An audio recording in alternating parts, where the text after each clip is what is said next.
Pinagtawanan lamang itong si Brent Podziemski sa kanyang demand sa Golden State Warriors. Ayon pa kay Podziemski mga idol, mayroon siyang sinabi sa front office ng Golden State Warriors na gusto niya na mag-draft ito ng mga players na makakakontribute kaagad. Ayon pa rito, someone that has experience is physically mature enough to play in the games right away.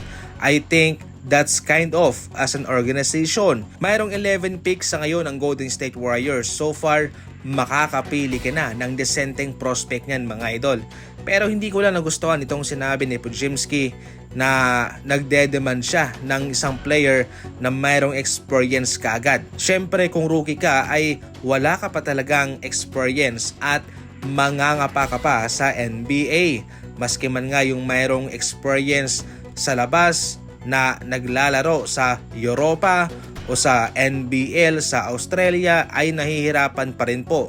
Pero kung tutuusin ay bumabalik lamang kay Podziemski itong kanyang mga sinasabi dahil kung tutuusin sa kanyang mga ipinapakita sa Golden State Warriors sa season ito ay mukhang siya pa ang hindi handa.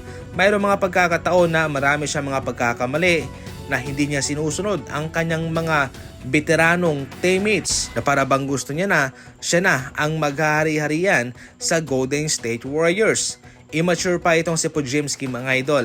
Marami pa siyang matutunan. Marami pa siyang dapat na i-improve. Kaya so far para lang sa akin ay hindi siya bagay sa Golden State Warriors. Hindi niya ito napapa-improve. Bagkos, nahihirapan po ang Warriors dahil sa kanyang mga pagkakamali.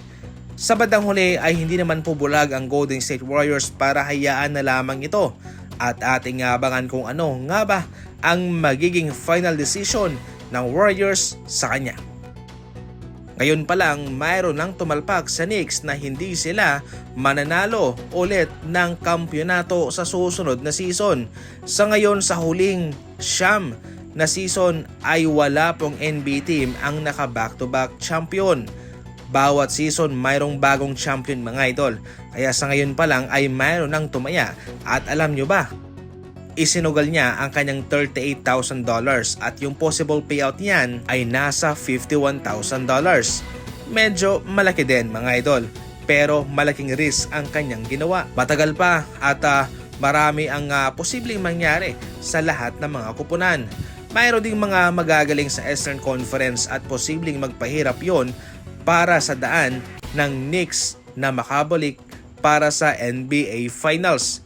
Posibleng manalo siya, posibleng hindi. Kung sakaling magagawa ulit ng Knicks na magkampiyon, well sila na ang kauna-unahang team na magkakampiyon sa NBA ng 2 beses since 2018.